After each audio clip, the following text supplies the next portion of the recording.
This is a heartbreaking horror film where a pair of young sisters are raised by a ghostly mother. 5 years later, they are discovered and sent to a foster home. However, the ghostly mother follows them to the foster home, always staying with the two children when no one is watching. Due to the company's poor management and insurmountable debt, the company executive Jeffrey killed his partner and wife before fleeing with his two daughters. They found an abandoned cabin deep in the woods, situated by Lake Dutat. At this point, Jeffrey's life was filled with nothing but despair and pain. To escape his misery, he decided to kill his daughters before taking his own life. Jeffrey deceived his elder daughter, Victoria, by telling her there was a deer outside the window. As Victoria turned to look, Jeffrey raised a gun at her, but just as he was about to pull the trigger, his neck was snapped by a ghostly woman with blurred vision. Victoria turned around only to see a dark figure taking her father away. That night, the two sisters sat by the fire their father had lit during the day, and it felt as if something was watching them from the darkness. As the sisters turned to look,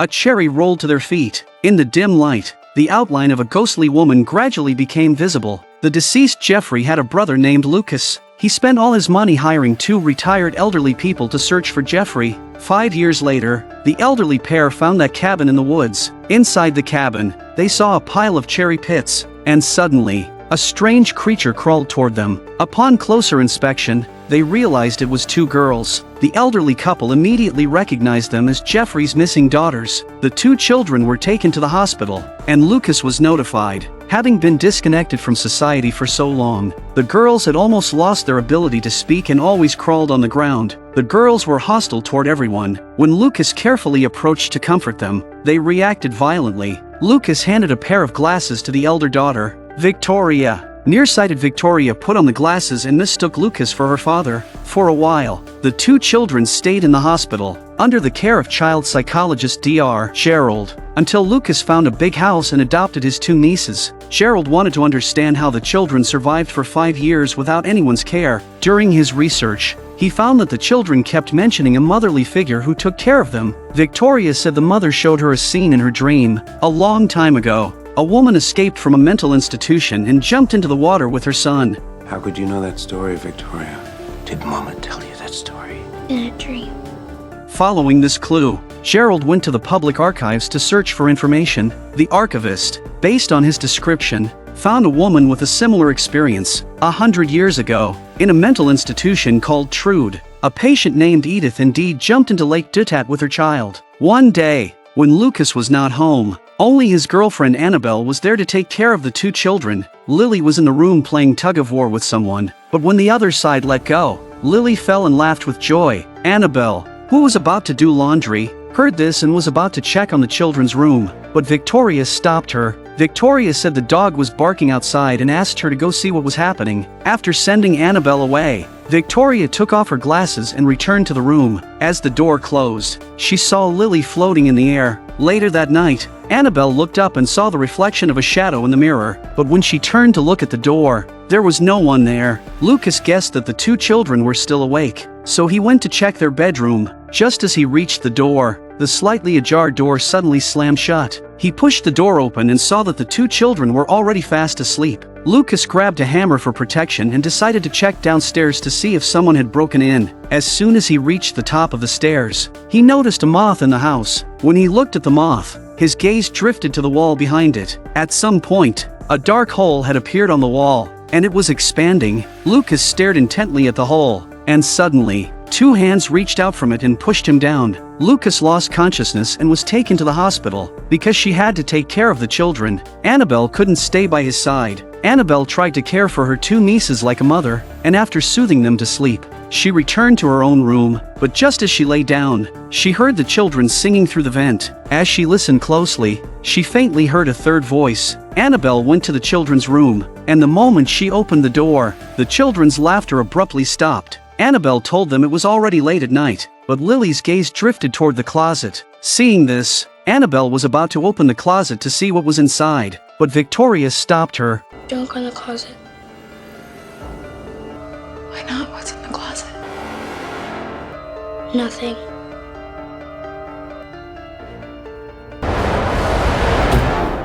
It was only when Annabelle closed the closet that Victoria finally felt at ease. The next day, Annabelle found Dr. Gerald and told him about hearing someone singing a lullaby in the children's room. Dr. Gerald showed her a video of Victoria humming a lullaby. Dr. Gerald believed that Victoria had a dissociative identity disorder and that during the 5 years of disappearance, she had been playing the role of the mother. So, the voice Annabelle heard was actually Victoria's, but Annabelle was certain it wasn't the voice of a child. Not long after, the elderly archivist contacted Gerald, saying she had found Edith's belongings at the Lost and Found and wanted to give them to him. She told Gerald that ghosts are the products of distorted emotions. They repeatedly manifest out of regret and self-blame until their grievances are finally settled. She then handed over Edith's belongings, which had been sorted by the government, to Gerald. Meanwhile, Lucas was still in a coma, and one night, the lights in his hospital room began to flicker as moths swarmed in. Lucas then had a nightmare where he saw his brother Jeffrey standing under a bridge, calling out to him to go to the cabin and save his daughters. Shortly after, Lucas woke up from his coma. The next day, Annabelle and the sisters visited him in the hospital, but Lily hid under the bed,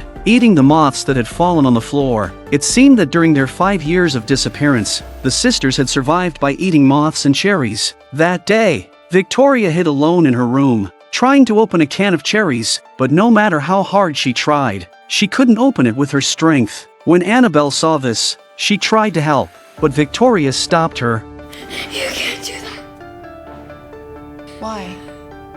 She gets jealous. In the afternoon, Dr. Gerald visited again, hoping to learn more from Victoria about what happened during the time they were missing. He asked Victoria who the mother she mentioned was and where she was now. Victoria responded that she didn't know. Gerald then showed Victoria a picture of Edith and asked if the mother was the person in the photo. After seeing the photo, Victoria suddenly became agitated and shouted at Gerald to leave. Immediately, a third voice echoed in the room. Gerald nervously turned around and was shocked by what he saw. A large hole was rapidly spreading across the wall, and in his fear, Gerald forgot to take his papers and hurriedly left Annabelle's house. Before leaving, Gerald glanced back at the house and saw what seemed like a shadowy figure behind the curtains. Gerald used to never believe in ghosts, but now he couldn't help but doubt that there were things beyond science in this world. Determined to find evidence of ghosts, Gerald began searching the woods for that cabin. That night, while Annabelle was asleep, she had a nightmare. In the dream, a woman came to a convent, snatched a child from a nun, and then ran frantically to the edge of a cliff. Below the cliff was Lake Dutat, and soon the woman was surrounded by villagers. Seeing no way out, the woman jumped off the cliff with the child in her arms into the lake. Meanwhile, Dr. Gerald had found the cabin, and he also saw a dark hole on the cabin wall. Gerald suspected that this hole was connected to Annabelle's house, and suddenly, a horrifying scream echoed through the cabin, followed by his flashlight going out. Gerald took out his camera and started taking pictures. Each flash briefly illuminated the cabin. He saw Edith appear before him. Edith attacked Gerald and snapped his neck. Dr. Gerald left Annabelle's house without taking his documents. Annabelle found these documents and discovered that the mother Victoria had mentioned was a woman who had died 100 years ago. Annabelle felt a chill run down her spine to learn more about the truth. She went to the hospital to find Dr. Gerald, but his secretary told her that he had gone missing. Annabelle then took Edith's case file and Dr. Gerald's laptop without permission. Meanwhile, Lucas, still recovering in the hospital, noticed the briefcase Annabelle had brought him during her last visit. Inside the briefcase was a map with a photo from his search for his brother. The bridge in the photo was identical to the one in his dream where his brother appeared. Lucas urgently left the hospital, rented a car, and headed for that bridge. Looking at the bridge, he remembered the direction his brother had pointed to in the dream. He walked in that direction, while Annabelle was going through Dr. Gerald's files. In the files, she found a recording of a conversation between Gerald and Victoria. Victoria said that after the mother jumped into the lake with the child, she realized the child was gone. So, the mother began searching for the child until she found Victoria and Lily in the cabin. Since then, the mother had been raising the two of them. Annabelle opened the photo album on the laptop and discovered that after Edith jumped into the lake, the child she was holding had caught on a branch on the cliff.